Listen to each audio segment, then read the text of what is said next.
and I are at Love Never Dies, which will be backwards because I'm filming with the front-facing camera. Didn't think this through.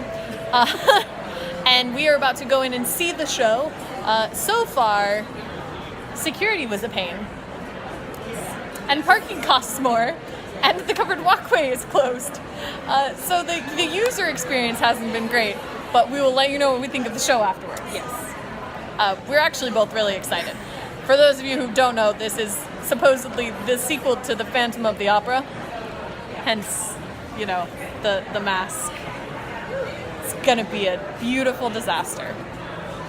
Brief update, we've made it to our seats and they're out of programs. This is opening night. They can't really be out of programs. But we did make it. This is the view from my seats. It's intermission.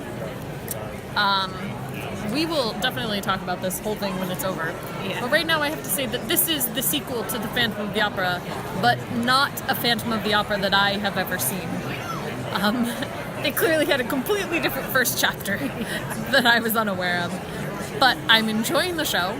It's really fun. I think the music is fun. And I really like the visuals. Yes. So now we're back home. I still maintain that clearly their Phantom of the Opera is a different version than the one I know. But all of the things I didn't like about the show had nothing to do with the show. I didn't like parking. Didn't like walking in. I didn't like the metal detectors. I didn't like leaving because construction was terrible and a mess and it took us like an hour to get home and it should have taken 26 minutes. But the show itself was really, really fun. I thought the story was a little contrived. Spoiler alert. Major spoiler alert. Christine dies at the end. I feel like it's the ending that I would have written and Ginger would have been like, that's too sad, please change it. Yes. But Andrew Lloyd Webber approves. Yeah. So there were definitely like bits of the plot that I didn't like, but I really enjoyed it visually. Yeah. Mary? It was really cool. They used automation very well. And the different pieces, like you had the outside of the theater, the fake proscenium inside of the proscenium with half the phantom mask that was a little askew, and the other side with an eyeball, which was strange but cool. Yeah. I liked a lot of the set pieces, like the big Coney Island background with all the lights was really cool. Yes. As I mentioned when we talked in intermission, like the main part of the stage was a giant turntable, and so that spun almost constantly. Yeah. And they used it to like transition scenes, and they also used it to like add movement to the different scenes, and the choreography, especially with like the darker circus motifs. I thought that was really cool. However, they like did at one point put a set piece that like stayed. So how that, I think, based on watching it a few times afterwards, it was automated with the turntable. Like it was in their automation system, so they could put it in as, okay, you are turning this way while the turntable's turning so that you stay still. Because sometimes it would lag a little and move with the turntable. Yeah, okay. But mostly that's how I think they got that to work. Because that was really cool when that first started, though. Like, the chairs are moving, but the scenery's not. This is neat. It was really, really cool to watch, like, that set piece stay. I liked their set pieces a lot. I wish, so in the very opening, there was this set piece with the organ on it that the Phantom was on that I really, really liked. And then that set piece never reappeared. Yeah.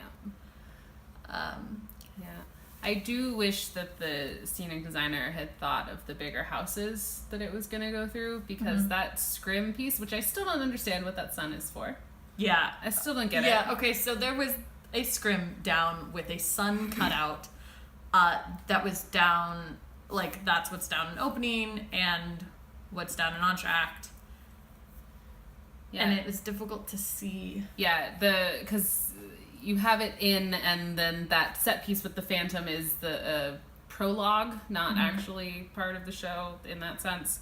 So it's down over him, and it was really cool to have the outline and see it, but sitting so high up, there's a portrait of Christine, presumably, but you can't see it because of the sightlines of the scrim, and I just wish the designer had been conscientious of the fact that this is a show that's going to tour to bigger houses, and half of your audience isn't going to be able to see that.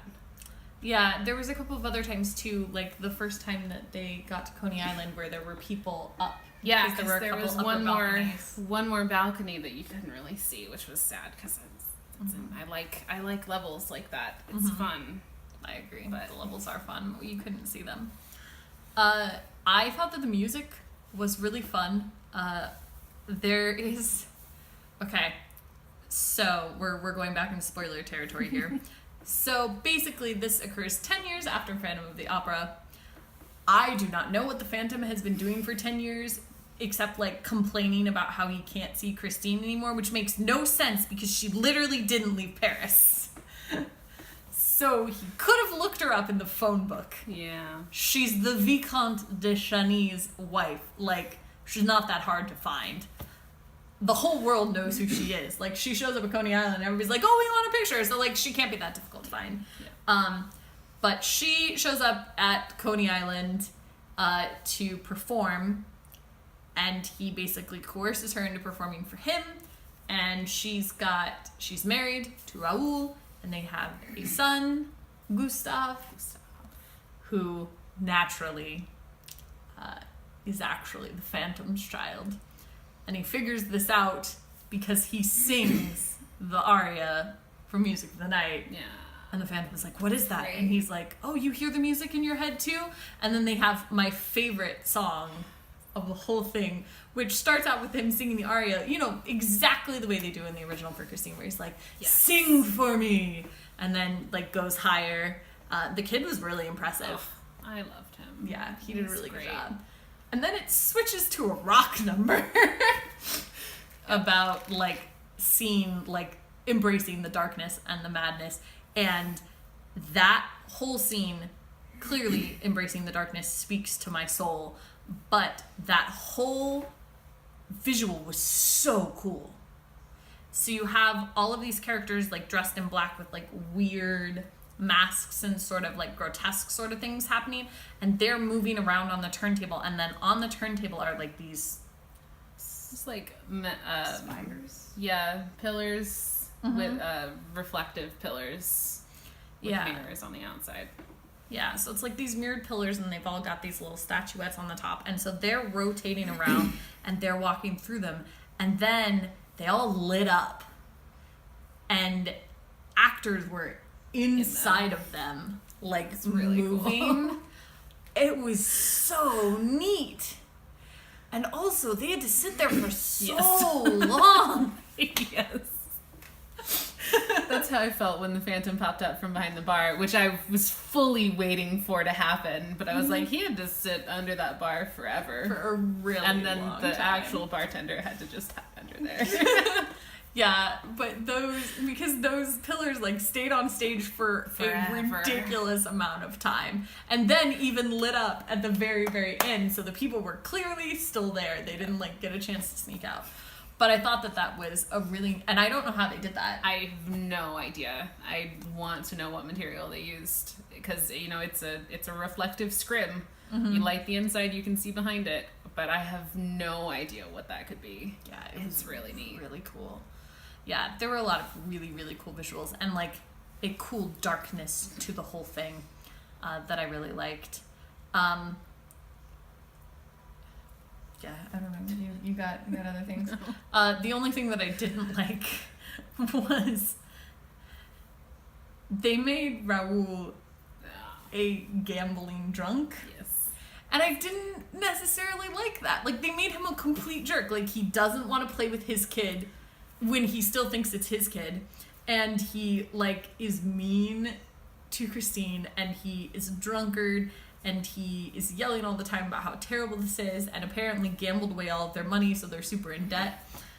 And I just didn't like that was necessary, I guess. Yeah. You gotta make her root for Yeah, okay, Phantom. So instead she roots for the Phantom. The Phantom comes back, they like have this moment where they're like, yeah, I totally was in love with you. And I was like, seriously, what Phantom of the Opera were you watching? But literally he's on scene for like 6 minutes before he threatens to kill her son unless she does what he says. Yes. Yes. And I'm just like, okay, so you've got like the drunken gambler or the child killer. And somehow you're supposed to want to root for one of these two, which I did not. And the truth is that it would have been a stronger story because clearly, like, a large amount of Christine's motivation is music. Like, she has this connection with music, and, like, the music is what speaks to her soul, and she wasn't able to do it because I guess Raul was, like, against it or whatever, so, like, she hadn't been singing, and that had been, like, a big thing that was hurting their relationship, and clearly the Phantom wants her to sing, but he wants her to sing for him and not for herself, and, like, could have been cool if she was just, like, screw all of you. Yeah. I'm gonna sing for me and my own songs, and I'm just gonna be my person. I'm gonna take this adorable little boy, and he and I are gonna go off somewhere, and I'm gonna be a star. And also, he's gonna be a star because he's super talented. Yes. Yes. So instead, there was a bet between Raul and the Phantom where basically they traded Christine like a trophy. Yep.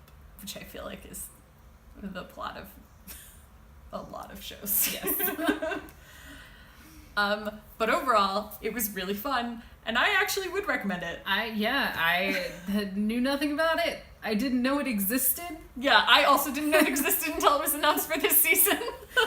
But it was fun. I mean, it's an Andrew Lloyd Webber operetta. Mm-hmm.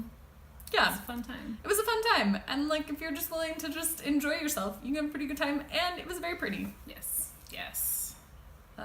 So I would, like, yeah, I'd recommend it, and I would see it again, and I'm going to listen to the soundtrack, because wait, hold on, what was the title of that song? This is what we're gonna look up right now.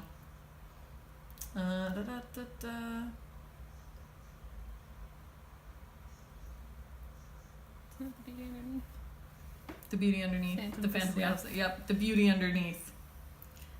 Yep, that would be my new anthem.